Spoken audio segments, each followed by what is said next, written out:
that takes us to Ewan today. He's a good friend of a lot of us that are watching this.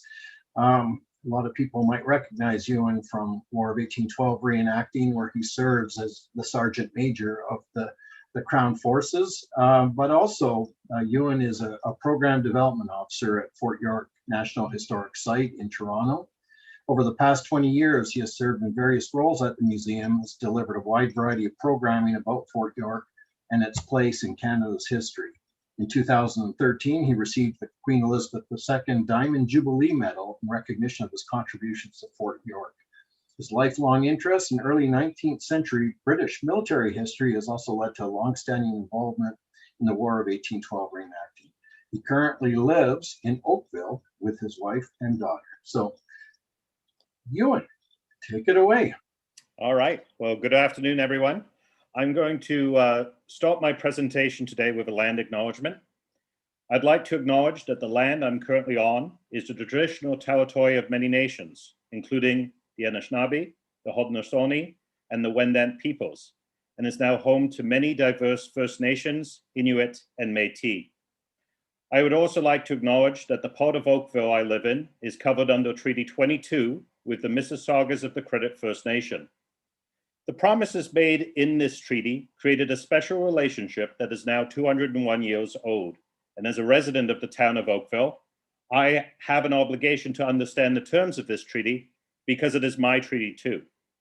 It is the reason why I have been able to move here, to raise my family here, and especially today, to speak to and honor those who sacrificed their lives in defense of this land. Like a true partner in any binding contract, I must make sure my side of the agreement is being upheld and be mindful of where I fall short. Now, before I go on, I want to do a little talk about nomenclature. First off, Anishinaabe people, one of the most populous and widely dispersed people in North America, include Ojibwe, Ottawa, Potawatomi, among other nations. Anishinaabeg, or the plural of Anishinaabe, continue to inhabit and assert title to areas now known as Quebec, Ontario, Michigan, Minnesota, North Dakota, Manitoba, Saskatchewan, and Alberta. These lands can be considered Anishinaabewaki, or the homelands of the Anishinaabeg. The Anishinaabe has been translated as original man, or the people, and has become the preferred application of Anishinaabeboan speaking peoples in Ontario. Anishinaabeboan has been written in multiple ways, and there are different dialects. For instance, to designate plural, speakers use both a K or G, depending on where they are from and the orthography they have learned. Chippewa has been commonly used interchangeably with Ojibwe, especially in the United States. In Canada, Chippewa and Mississauga are names traditionally applied to and used by Anishinaabe communities in Southern Ontario, and are often used to differentiate between these communities. It is a matter of debate, however, whether the distinction has any basis in the origin of these peoples. Now, this map shows you the Great Lakes region of North America, and it shows you roughly sort of the land of the Anishinaabe. You have at the southern end of Lake Michigan, the Potawatomi, in the sort of light green. You have purple around Lake Michigan and on Manitoulin Island, indicating the Ottawa. You have the Ojibwe homelands around Lake Superior. And then in the southern peninsula of Ontario, on the north shores of Lake Ontario and Lake Erie, you have the Mississauga Ojibwe. And in the southern areas of that peninsula and in Michigan, many of the bands there are referred to themselves as the Chippewa. This map shows you essentially the regions, the people who inhabited the regions about the middle of the 18th century. But so just prior to major European settlement into this part of North America. Now, to deal more specifically with some of the bands that I'll be talking about today, I'm using this early 19th century map of Upper Canada, what's now Ontario. So right now in the center, you have the town of York, which is now the city of Toronto. And you can see just to the west of that town, you have a green line and a Etobicoke Creek. Opposite, just west of that line, is the Mississauga Track. So this was territory at the time that this map was created, territory that had not been purchased by the Crown yet. This territory includes what's now the city of Mississauga, town of Oakville, and the city of Burlington. So you can see the River Credit there. You can also see 16 Mile Creek and 12 Mile Creek. You'll notice that at the mouth of the River Credit, there's a salmon fishery. And that's one of the reasons why the River Credit was an important place for the Mississauga of Southern Ontario, because it was a major fishery for them. Now, if we go north from York, basically going up the 400 highway, you'll come to Lake Simcoe. And this is another area where some of the historical figures I'll be speaking about came from to participate in the battle. And then now we're traveling east towards Rice Lake. And one of the other historical figures I'll be speaking of was born on the shores of Rice Lake. As we proceed back towards Toronto, you can see with the establishment of Upper Canada and the arrival of Euro-American settlers, how the land was divided up into counties and districts. Now, to get a sense of the immediate topography around Toronto, I'm using another early 19th century map. This is a plan of the harbor of York, just following the War of 1812. So the town is highlighted in red, and we're going to zoom in onto the fort. Now, the fort you see in this is the fort you would see today, the fort that was constructed at the end of the War of 1812. At the time of the Battle of York, the fort we see today and its buildings did not exist yet. Now, across the harbor entrance from the fort is the Toronto, what's now the Toronto Islands, which was then a peninsula. And the tip of the islands at the western end was known as Gibraltar Point. You can see that indicated on the map. As we go back to the mainland, you can see the Western Battery, a fortified position just located to the west of the garrison of the fort, essentially where the Prince's Gates are today, the entrance to the exhibition grounds. You can now see the ruins of the old French fort, which is what in now the exhibition grounds where the windmill is, for those who are familiar with Toronto. To the west of that is where the Americans made landfall along what's now Lakeshore Boulevard by the Boulevard Club. We go north towards the properties of Major James Gibbons and Aeneas Shaw. The road that you see there would eventually become Queen Street in downtown Toronto. And we're back to Fort York again. And you can see how the fort had water on all but one side. So you have Garrison Creek passing the north wall of the fort, and then the east before emptying into the harbor. And then you got the Toronto Harbor itself immediately to the south of the fort.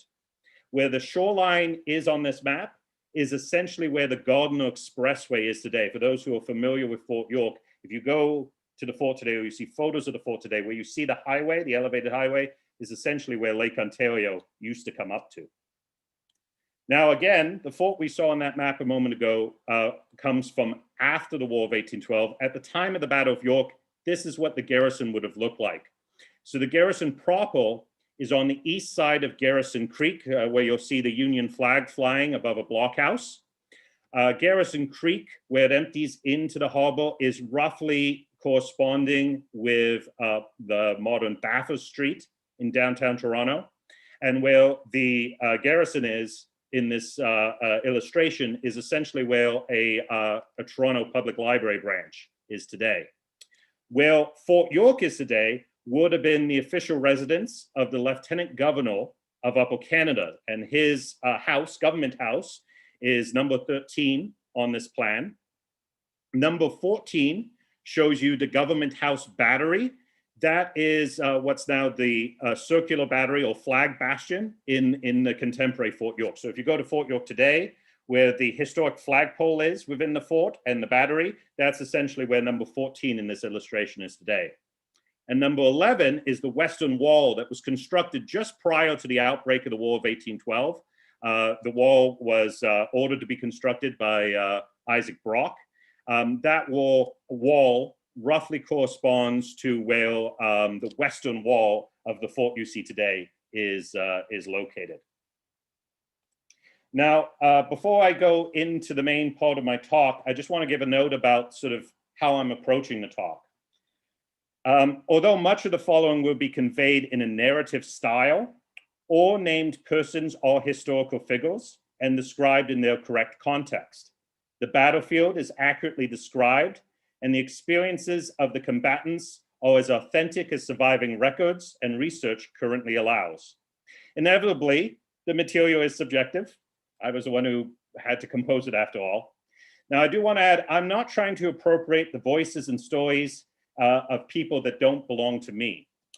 But I feel it is important to share the stories and sacrifices of men who defended York during the War of 1812 in a manner that is both lively and engaging.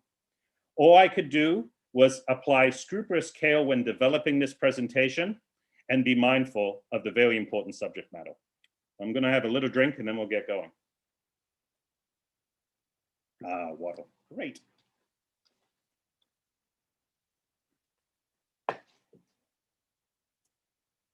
The pale light of pre-dawn on the morning of April 27th, 1813, creates murky gray forms on a landscape that had earlier been ink black. From what is now Fort York National Historic Site, American vessels, their decks crowded with troops, can be seen laying opposite Gibraltar Point. As the light begins to filter in from the east, Anishinaabek warriors arrive at the garrison, their breath misting in the cold. They have ritually purified themselves by not eating since the American ships were first spotted off the Scarborough Bluffs the previous evening. Before setting off for the garrison, they had offered tobacco to the Manaduk in appeal for protection and success in the coming fight. With faces painted with vermilion and charcoal, some of the older warriors and chiefs have their heads shaved, except for a tuft of hair accented by a vivid roach. Others wear brightly colored headscarves decorated with feathers. Many wear trade cloth capots or buckskin frock coats, while others simply wear calico or gingham shirts. Most are adorned with beautifully wrought quilt work and beadwork on their knife scabbards and sharp pouches. One or two carry brass-hilted swords, and others wield spike-headed hatchets or tomahawks, or carry firearms, fusils, and rifles.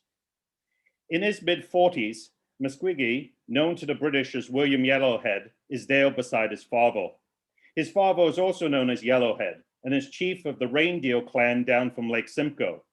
The senior Yellowhead is a person of some significance to the British because of his long association with them stretching back to the 1790s. Also from the Reindeer clan is the young James York. Although his original indigenous name is now lost, it is possibly based on Pashish or Thunder, as both his son and grandson had names derived from this root. Born in York in about 1802, he would adopt York as a family name in honor of the town. Beside them is Major James Gibbons, a superintendent in the British Indian Department and resident of the town of York. One of the few government officials who can speak Anishinaabe, Gibbons was appointed Indian agent at York back in 1797 and is responsible for the distribution of gifts to the Anishinaabe communities residing within the home district of Upper Canada.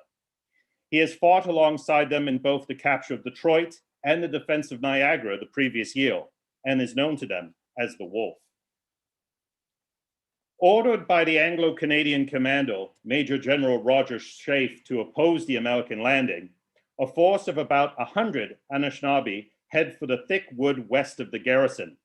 They advance along the muddy road intersected by rain-choked streams and rivulets, and soon the initial growth of young timber is replaced by tall, dark pines, giving a sense of loneliness in the grim shadows. Glimpses of the lake are caught and lost at intervals, when suddenly the forest opens where the old French post, Fort Riel, once stood. Here, the steep clay banks of the shore are about 30 feet high, with a narrow gravelly beach beneath. Being within a few feet of the water and in a considerable degree masked by the embankment, the warriors ready themselves. Chief Yellowhead is the first to see the American boats approaching the shore, crowded with armed men. Quote, "They're starting out now," he said. "Get ready."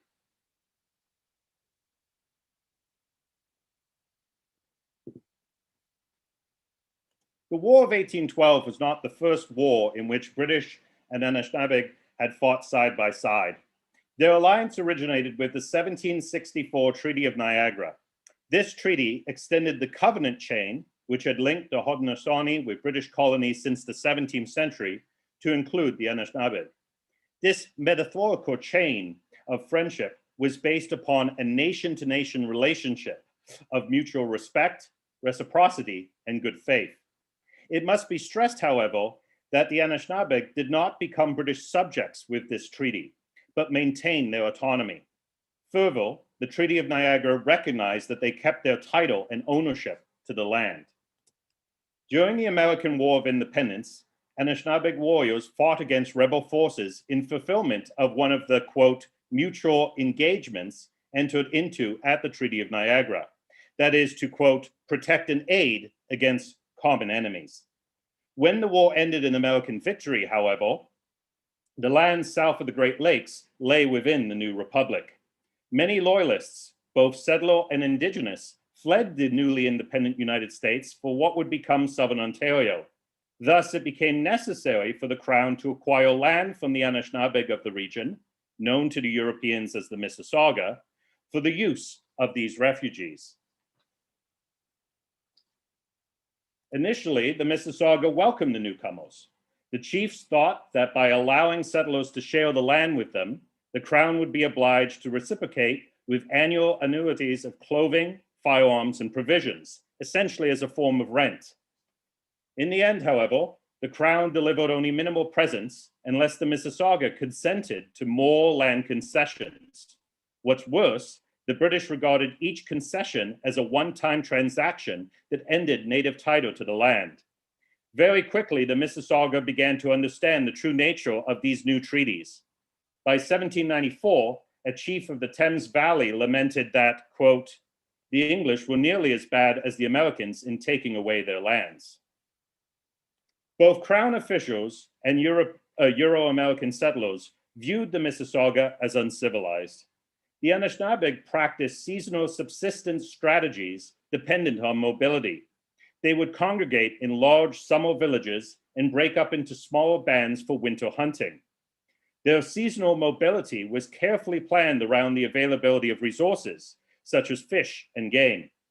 White observers did not approve of what they saw as random wanderings. Further, they viewed Anishinaabe men as idle and lazy for not improving the land in a Lockean sense of the word. In the end, the land surrender treaties of the 1780s and 1790s disrupted the seasonal subsistence strategies of the Anishinaabe and began to restrict them to increasingly smaller tracts of land. Tensions came to a head in the late summer of 1796 when Wabakaneen, chief of the Credit River Mississauga, was killed by a British soldier in York while trying to defend his sister from sexual assault. Word of the murder spread rapidly and provoked outrage among the Mississauga. The colonial authorities tried to appease the Mississauga by bringing the soldier to trial for murder, but he would be acquitted for want of evidence. In the end, conflict was avoided largely because of the efforts made by Tyendinaga, Joseph Brant, to preserve the peace. With their traditional livelihood destroyed by settler activity and their cultural survival at stake, the Mississauga tried to make the best of their deteriorating situation. But other tragedies associated with settlement followed. Between the 1790s and the 1820s, smallpox, tuberculosis, and measles killed hundreds. By the 1810s, the appropriation of ancestral lands and the resulting destruction of traditional ways of life had marginalized the Mississauga within Upper Canadian society. In 1820, 5 years after the War of 1812 ended, an unidentified Mississauga chief succinctly expressed this narrative of native generosity and settler betrayal. Quote, You came as the wind blown across the lake. The wind wafted you to our shores. We received you. We planted you. We nursed you. We protected you till you became a mighty tree that spread through our hunting lands. With its branches, you now lash us. Yet when the War of 1812 threatened Upper Canada, First Peoples from Lake Superior to the St. Lawrence Valley chose to take part in its defense. The neglect shown by Crown officials had disappointed the Mississauga time and again, but they had few illusions about the nature of Britain's enemy and understood the position in which they found themselves. Like many Great Lakes First Nations, the Mississauga had an intense dislike for Americans, whom they called Kichimukamun, or Big Knives. The Mississauga remembered only too well the systematic destruction wrought upon the Haudenosaunee during the 1779 Sullivan expedition. Now, as Reverend Peter Jones would recall later in life, quote, the Yankees were coming into Canada to kill all the Indians. The Mississauga also had a fair idea of what they stood to lose if they tried to remain neutral. Communities would suffer materially if unsupported with British goods, and American troops often did not recognize neutrality, as was the case with the massacre of 96 Christian Lenape in Nutton-Hutton, Pennsylvania on March 8, 1782.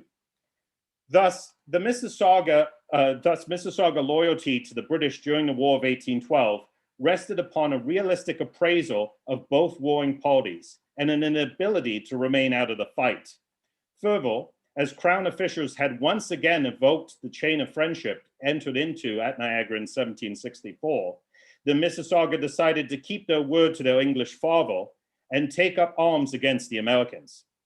Caught between the British and the Americans, they sided with the lesser of two evils.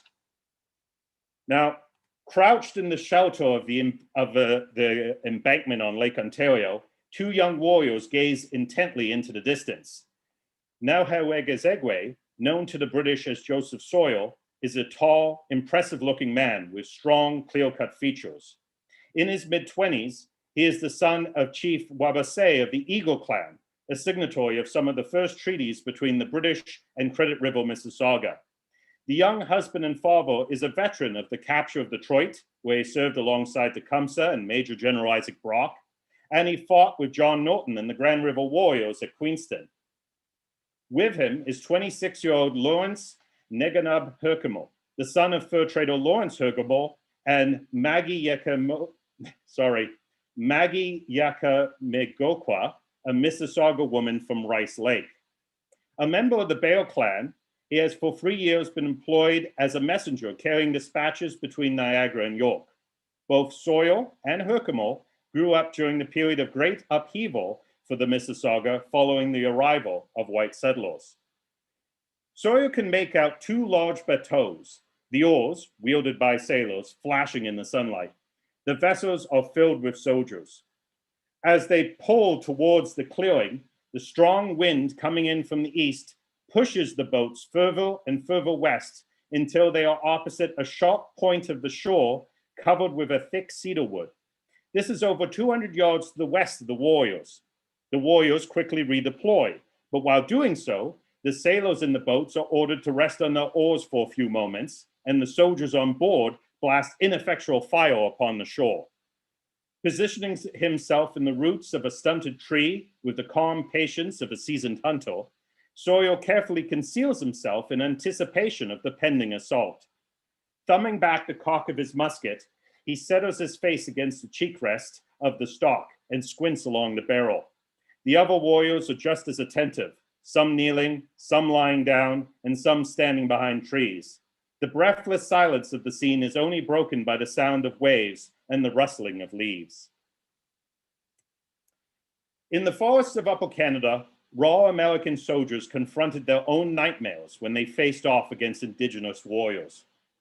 Masters of forest fighting, the warriors terrified their opponents with their silent approach and the sudden sound and fury of their attack. Trained from youth in the handling of firearms and adept as hunters, they were often better shots than their American foes. Although usually numerically inferior to their enemy, they intimidated far beyond their numbers. Quote, "You may rely on it that without Indians, we never could keep this country," wrote one British observer. For in the woods, one Indian is equal to 3 white men. It is estimated that by the 1810s, the First Nations communities in Upper Canada could field between 700 and 800 warriors combined. This represents a significant number of potential combatants. For comparison, the British Army in Upper Canada at the outbreak of the War of 1812 was only 1,600 officers and other ranks. Nevertheless, British officials had their reservations regarding their native allies. They had their own motivations and means of warfare, and did not always agree with British goals and expectations when it came to the manner in which battles were to be fought. Although most Anishinaabe males became warriors, or Shimenisheg, warrior status was never regarded as a specialized year-round profession. Men were expected to provide for their families with seasonal hunting, fishing, and trading, even in wartime. Additionally, because war was not perceived as a constant or even long-term state, permanent war chiefs or Meo Sewiniwag were also unnecessary. A Meo Sewini had only limited authority. Their influence was based on a combination of martial and spiritual prowess. Further, they could not compel warriors into battle. Rather, they had to convince them to participate by facilitating consensus. Consequently, men like William Yellowhead, Joseph Sawyer, and Lawrence Herkimer had freely chosen to fight. The Anishinaabeg understanding of leadership leadership also meant that British officials could not force their allies into action, but instead needed to persuade them it was in the best interests of their alliance. This is where the British Indian Department came in. Falling under the authority of the Governor General, its mandate was to secure and maintain the Crown's alliances with First Nations. While not part of the British Army, many of its officers held or had previously held regular army or militia commissions, and it was organized along military lines. The capacity and success of the British to mobilize, support, and supply indigenous communities during the War of 1812 was largely due to the exceptional efforts made by Indian Department personnel. Working closely with Major General Scaife, Major Gibbons was pivotal in not only convincing the Mississauga and Chippewa to enter the war on the side of the British, but also in assembling and providing for Anishinaabeg warriors and their family members who would muster on his property on the outskirts of town at the modern intersection of Queen and Gibbon Streets in Toronto. So I'm about to go into sort of a narrative of the battle specifically. Chris, does anyone have any questions so far? So I'm just going to pause for a second. I'll remind you and our viewers that there's usually there's a bit of a lag between what we're seeing on the Zoom call and on the YouTube feed. So sometimes the questions are a little bit delayed. So I'll just give a quick break for a second to see if anybody wants to catch up on that. We did have one question about further reading. I know that you've got a reading list coming up at the end of your talk. So I'll come back to that at the end if that's all right. But I'm just going to give another quick minute, and if there's no questions, then we can just keep moving. And I should have started by apologizing for butchering some of the names. I'm sorry about that.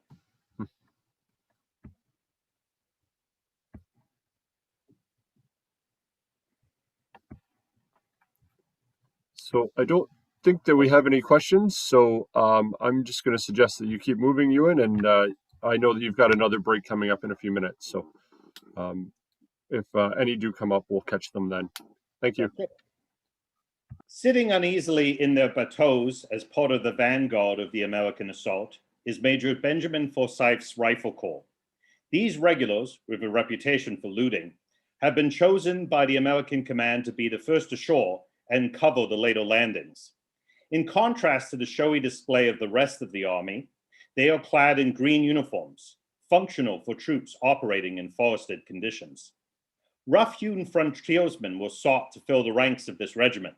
Men from Kentucky, Louisiana, Ohio, and the Indiana and Mississippi territories. Although they cannot see the warriors clearly in the murky shadows of the early morning, the open woods are ideal terrain for the irregular form of warfare at which the riflemen excel. York is seen by the Americans as an easy target.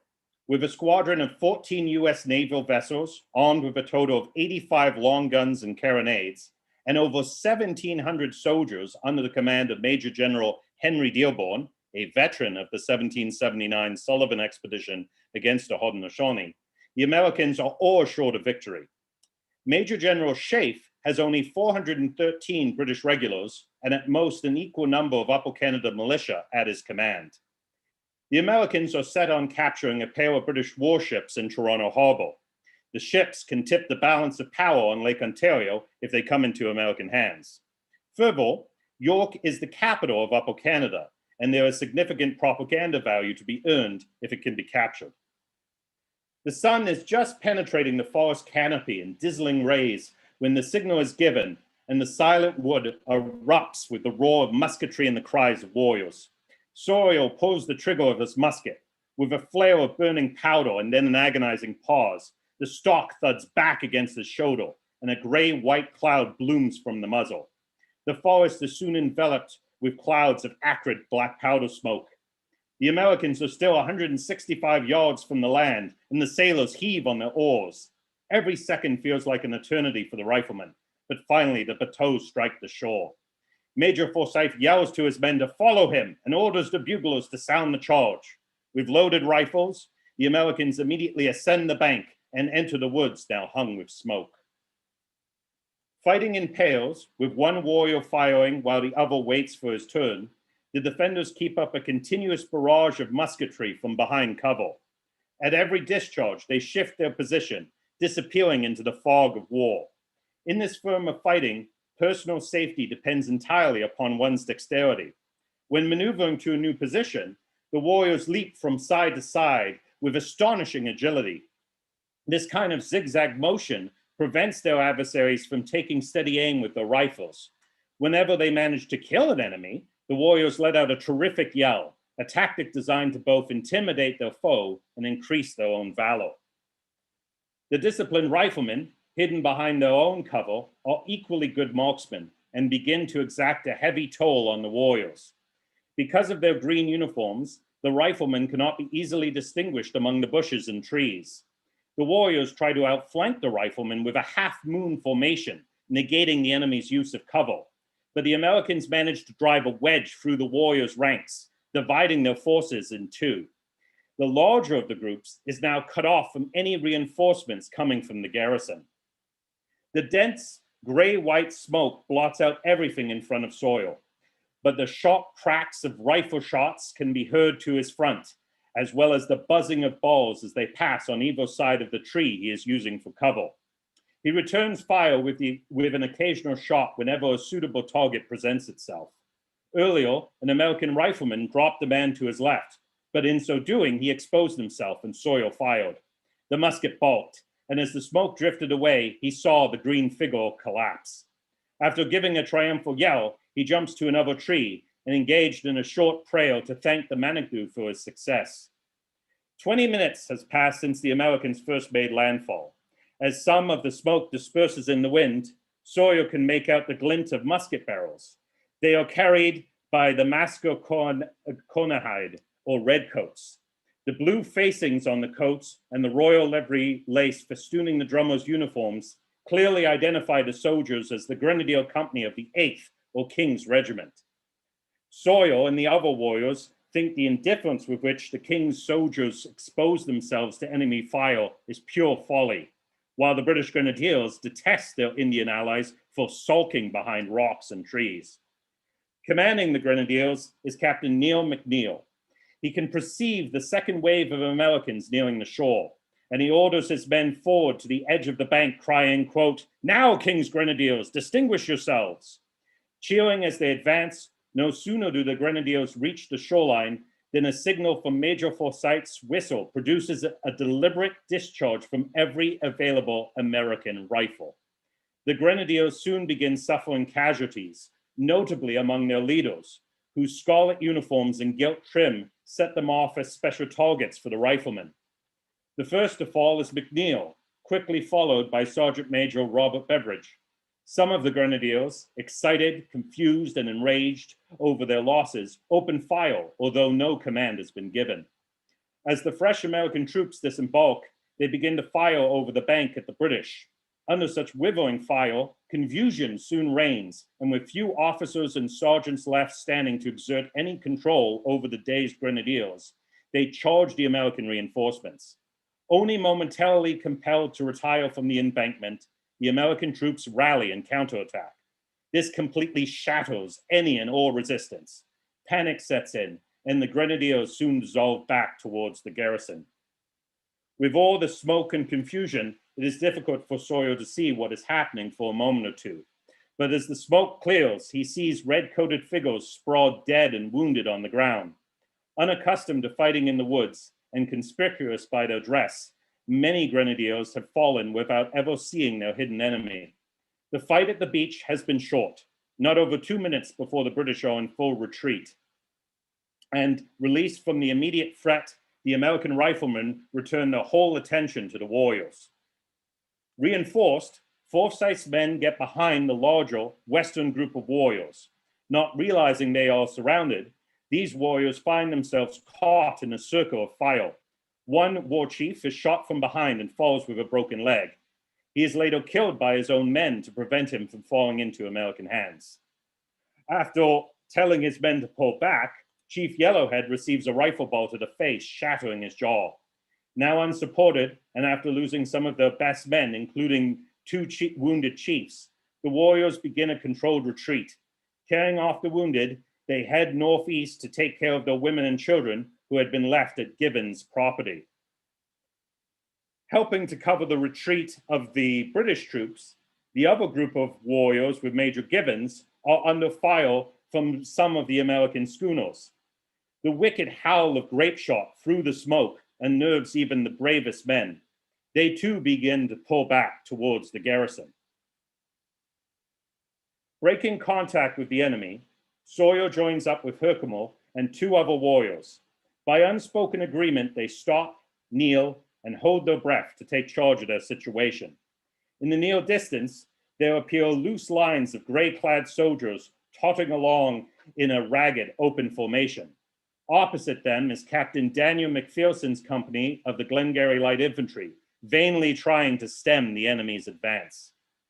Throwing himself down on the pine needles covering the forest floor, Sawyer points his musket towards the gray line and pulls the trigger. The musket had hardly fired when a ragged volley from the Americans spatters out. The range is too great for it to have much beyond a psychological effect, but it convinces Sawyer and his comrades to disengage. As they do so, a few dark figures appear behind them and start shooting in their direction. The sound of the whizzing balls tells Sawyer that his assailants are Forsyth's riflemen. Moving from cover to cover, the warriors leapfrog each other, giving the occasional fire at half-seen figures between the tree trunks. Reaching Garrison Creek Ravine, Sawyer's party sinks down the embankment amongst the militiamen who had gathered there. He looks back to the thin pine wood he had just come from to see if his pursuers were still behind him. Fortunately, they are not. A strange lull falls over the battlefield. Exhausted and bathed in sweat, Sawyer and his comrades observe warily the half-dozen American schooners now opposite the British shore batteries. The outcome of the battle seems all but decided. Soon, round shot from the ships is passing over their heads or plowing harmlessly into the earth a few yards shy of the ravine. One cannonball does skid over the crest of the ravine, its force almost spent, sending up a shower of dirt as it bounds its way to a halt in the mud beside the creek. At about 11 o'clock, a dreadful explosion arises from the western battery.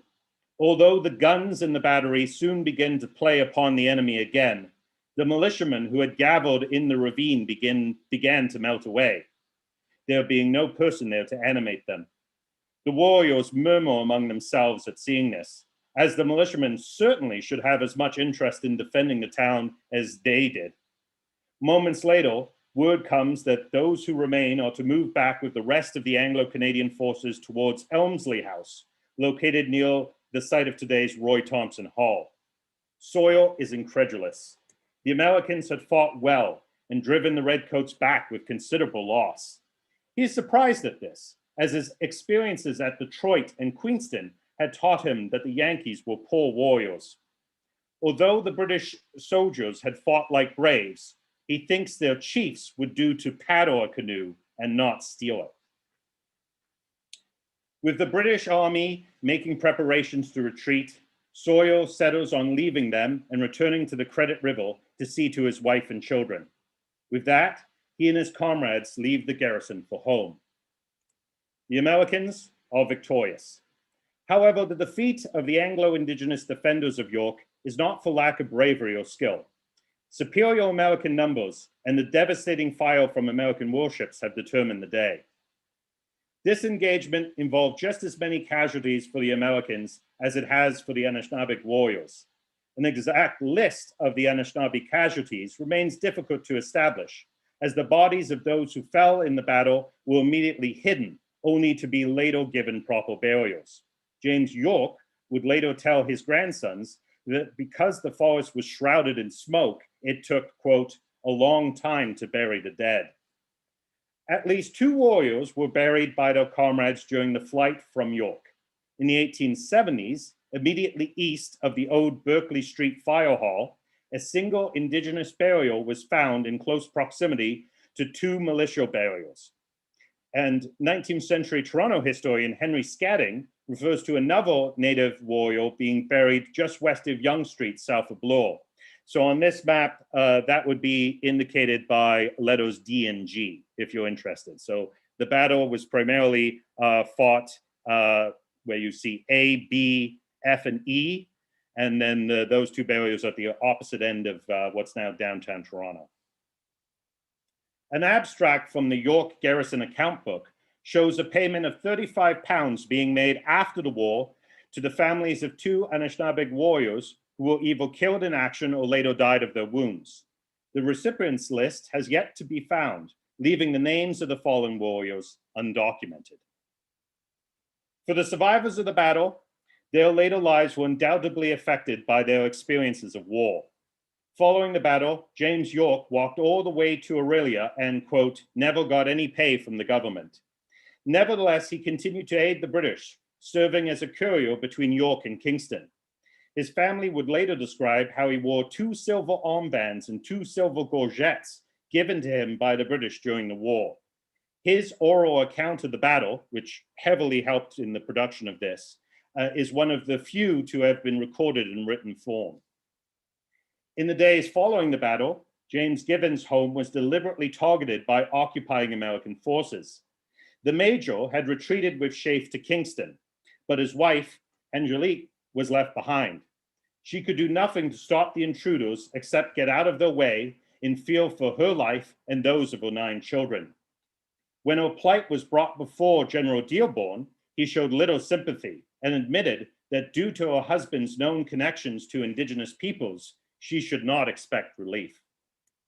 In the decades following the war, Gibbons became chief superintendent of the Indian Department in Upper Canada and played a key role in the creation of the Credit Mission, a model village established along the west bank of the Credit River in what is now the city of Mississauga.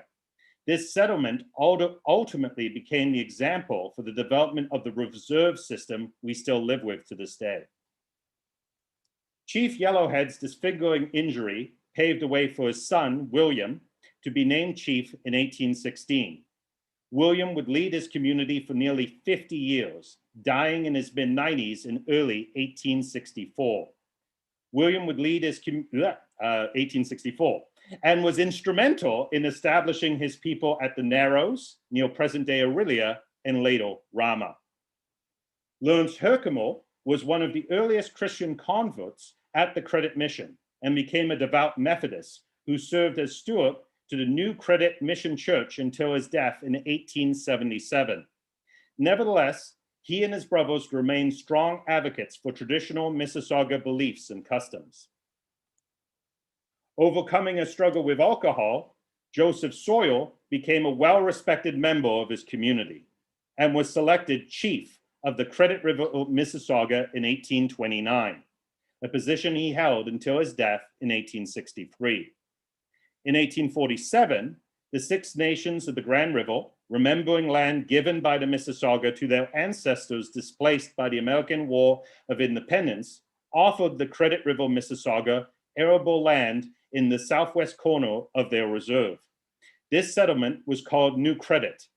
Sawyer and his people, whose territory once covered a sizable portion of southern Ontario, including what's now Oakville, relocated to this small reserve. The Mississaugas of the Credit First Nation remain there to this day. Now, for a long time, the loyalty and service of Indigenous peoples during the War of 1812 and the war as a whole went largely unrecognized by the broader Canadian community. For example, it was not until May 27, 1951, that the First Nations contributions during the War of 1812 were given recognition at Fort York when Chief Big White Owl, Jasper Hill, spoke at the annual Victoria Day ceremony. In his speech, Hill reminded Canadians to never forget the sacrifices made by Native peoples in the conflict, and that the shared experiences of war created, quote, a covenant between red man and the white man, which imposes an obligation of remembrance on all Canadians. Over 60 years later, on the eve of the bicentennial anniversary of the battle, Hill's words were echoed when Gary Salt, an elder of the Mississaugas of the Credit First Nation, said, quote, we have to instill in the people of Canada the contributions that Aboriginal people made to this great country. On April 27th, 2013, the Native warriors who served as York's first line of defense were acknowledged by their descendants and the people of Toronto in two services. First, a traditional sunrise ceremony occurred at the Palais Royal, not far from where the American troops landed. This was followed later in the day by a plaque dedication in Fort York National Historic Site, which included the singing of O Canada in Anishinaabek, and a round dance led by Elder Salt, which closed the day's observances. Quote, we've waited for a long time for this moment, observed Mississaugas of the Credit Chief Brian Laforme. We will no longer be a footnote in Canadian history. Although the Battle of York may have been an American victory, the outcome of the War of 1812 would result in the preservation of British Canada. This would not have occurred without the substantial support of Indigenous Canadians. We must never forget the decisive role played by First Nation warriors in the successful defense of Canada during the war, or their valiant stand against overwhelming odds on April 27th, 1813. Annual observances, like National Indigenous Peoples Day, provides all Canadians with an opportunity to pause and reflect upon how Canadian sovereignty, security, and peace have been achieved and maintained by this nation's Indigenous peoples. Thank you.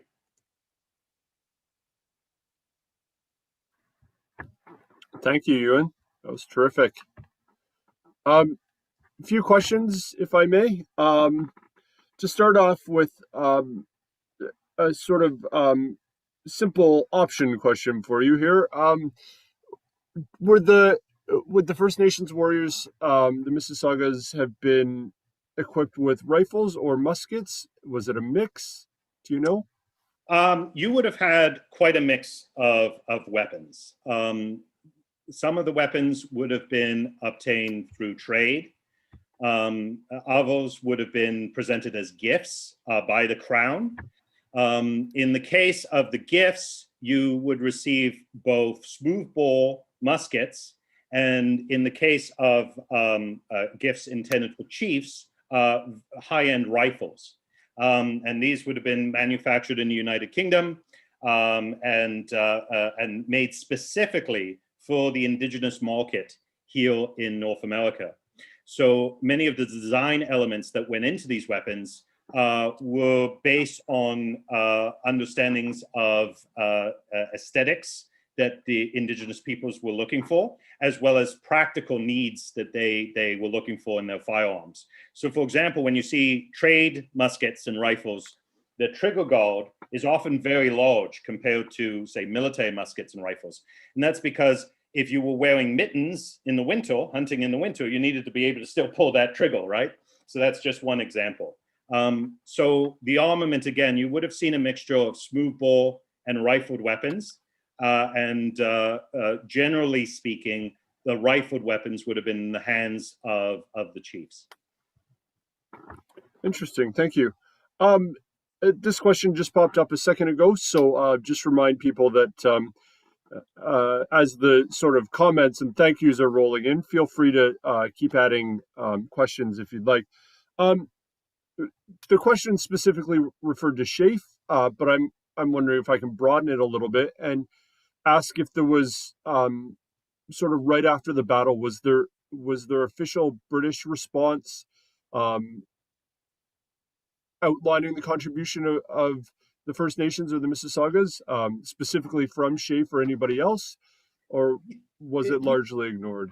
So Shafe had to write reports to his military and political masters, and in his reports he acknowledges the two chiefs who were wounded, one of whom, according to York, was later killed. James York was later killed by his own people to prevent him from falling into American hands. And then you have other accounts written in the aftermath of the battle describing casualties. But generally speaking, the information about the indigenous participants in this battle and other battles by colonial officials tend to be rather vague. And it shows a degree of disconnect that existed between the regular army and its command structure and in the indigenous warriors who functioned essentially under their own leadership. Indian Department officials like Major James Gibbons, he was not so much a leader of the warriors as an intermediary, working with army officials and the native leadership themselves. So yes, so Shafe does acknowledge the two wounded chiefs, but generally his descriptions are not particularly all that elaborate. And further to that, we have sort of this notion of a famous meeting between Brock and Tecumseh. Was there efforts before the Battle of York by Shafe, for example, or anybody to reach out to these chiefs, or was it just through that intermediary of Gibbons? I'm actually unsure at this point in time. I don't have an answer for you off the top of my head. We do know that in the weeks and months prior to the attack, you had indigenous peoples gathering at Gibbons' property, and they would gather there to meet with colonial officials and military officials. And this was partly an attempt by the army and the colonial officials to ensure that they participated in the fight. So they would invite members of the indigenous communities to Gibbons' property for the exchange of gifts and the making of promises of support. You have actually a really vivid account of one of those accounts from one of the people residing in the town of York. He describes hearing the dancing going on at Gibbons' property in the dead of winter, the winter of 1813. It's quite an evocative account. I don't have it in front of me, unfortunately. But yeah, forgive me, I don't have a specific answer to that question in front of me at this time. And so, would there be any discussion of tactics, of strategy? Sort of, I know that you were saying that the First Nations people were under their own leaders and they weren't subject to command and control by the British, but would there be any discussion of here's what we should do overall between or amongst us? Yeah, yes. You see in battles during the War of 1812 attempts to best utilize the indigenous allies on the battlefield. Often they worked as a vanguard, as in the case of the Battle of York. They were the first to be sent to where Shafe assumed the Americans were to make landfall. At other battles, like the Battle of Chippewa, they were deployed on the wooded flank of the British line to help cover the flank of the British forces. So sort of broad strategy, yes. But as with any kind of plan, as soon as the shooting gets going, all that goes out the window. So yes, there would have been an attempt to try to best utilize kind of the forces on the field. If you were a commander of Anglo-Canadian forces, you'd want to employ your troops as best as possible and your allies as best as possible. But again, best laid plans done as soon as the fighting gets going. And on that note, once the fighting has started, is there really a communication method between these different groups, or is it just sort of everybody's doing their best on their own? Well, as in the case with Euro Anglo-Canadian forces, you would have runners. You would utilize audible signals to try to communicate between forces. Again, this is where the Indian Department really comes into play. You would have different members of the Indian Department who would function even in battle as sort of liaisons back and forth. You would also often see light troops, so light companies from regular British battalions, militiamen, as well as specialized light infantry troops like the Glengarry Light Infantry, often deployed alongside indigenous warriors on the peripheries of the battlefield or in the vanguard or rear guard, depending on the circumstances.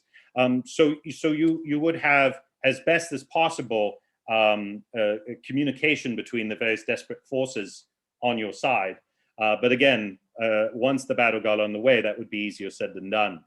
And in the case of the indigenous warriors, if the battle was not going in their favor, if they were sustaining heavy casualties, and it seemed to be sort of a failed cause, there was nothing wrong to disengage. And this is something that the British forces and indigenous forces didn't really see eye to eye. You have accounts of British officers complaining about how their allies are disengaging from the battle or fleeing from the battle as they would perceive it. Whereas the natives would see the British getting slaughtered for no reason. They'd be like, why are you still fighting? We're going to lose. Get out of here. You know, well, if we survive today, we can live to fight another day. So you had this huge cultural misunderstanding when it came to how best to deploy one's forces and how best to engage the enemy. And this was partly reflective of the fact that not only were indigenous communities more individualistic than say a professional army like the British Army, but populations as well. Even the loss of half a dozen warriors or chiefs at a battle would be a substantial proportion of the adult male population within their communities, and would be absolutely devastating for their families and for their communities. And you could see that in part with one of the people I was talking about, James York. He was likely born in 1802. The Battle of York happened in 1813. So there he is at the battle, and he's a child. He's essentially a child soldier. But it really, you know, that might seem very odd by us, but keep in mind that the various Mississauga and Chippewa communities in Upper Canada had been absolutely devastated by the time of the War of 1812. The population had been cut disproportionately by the various introduced diseases and other issues like that. And so you find numerous examples of either very young, what we would consider very young children in the battle, or people who we would consider elderly. And that's because they needed the manpower. What few they had available, they were committing to the battle, but nor were they willing to sacrifice lives needlessly for a hopeless cause. And I had a personal question. You mentioned earlier, and this is a nice segue. You mentioned earlier that at least two of the warriors were compensated, for lack of a better word, or their families were later. Was that a standard practice that families could apply for 30, I think you said it was 35 pounds or something. 35 pounds, yeah. You find examples of that in the immediate aftermath of the War of 1812. But it was not nearly as formalized a system as you would see with, say, militia casualties or casualties with the regular forces. And as the 19th century progressed, as veterans, indigenous veterans of the war and their families attempted to seek recognition and compensation from the Canadian, what would become the Canadian government, they were being asked for proofs, written legal proofs that they didn't necessarily have. So you most certainly there were many examples of veterans or veterans' families who did not get compensated because they didn't have the proofs that were being asked for by the colonial government. One of the things people may find interesting is online you can have, there's a list of all those who received the General Service Medal from the Napoleonic Wars. 3 of the clasps on that medal are connected to the War of 1812, Detroit, Chateauguay, and Chrysler's Farm. And a number of First Nations participants in those battles received that medal. If they were still around in 1847 and that they could prove that they were in those battles, they would receive the medal. And so you can find the list of names of indigenous combatants who received the medal. And it's actually from records like that modern historians can help kind of piece together who were involved in these battles. So when trying to determine individual indigenous persons who were involved in certain battles, we often have to rely on these later records from the middle of the 19th century or even the late 19th century that connect to monetary compensation or the receiving of medals like the General Service Medal. Just quickly, I believe I saw in your preview when we saw a couple nights ago that you had a further reading list. So I thought maybe, so for some of our viewers were asking about further reading. So there's Ewan's list. And specifically, somebody asked about reading about the British Indian Department. So I wonder if you have any recommendations for that as well.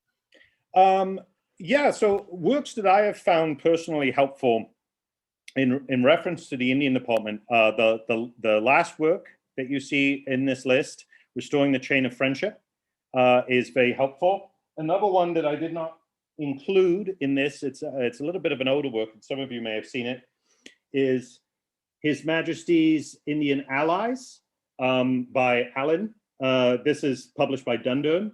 This is also a very helpful book when it comes to learning about British Indigenous policy in the defense of Canada during the late 18th and early 19th century.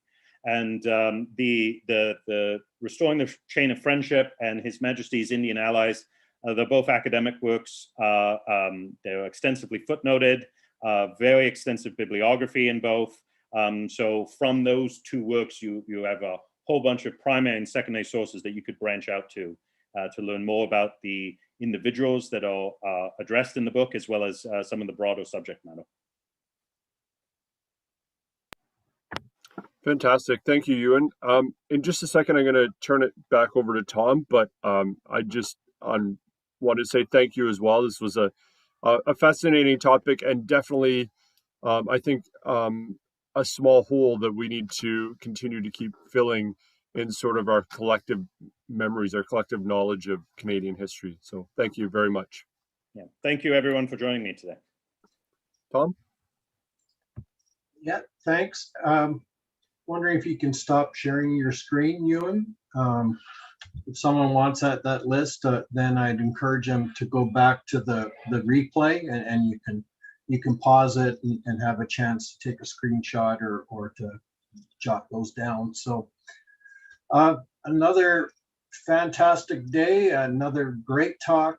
Well done, Ewan. And I personally appreciated the different approach, the animated slides, and doing it as a narrative. I thought that played extremely well. So thank you very much. Thank you for everyone for joining us. Thank you everyone for your ongoing support. still 2 talks to go in our series. I think we got some great ones coming up, and do hope you can join us for those as well. And this has all been an amazing journey. So thank you, Ewan. Thank you to our audience, and thank you to Chris, who today had to work overtime moderating questions. So it's a fantastic job he always does there, and a lot of the behind the scenes administration.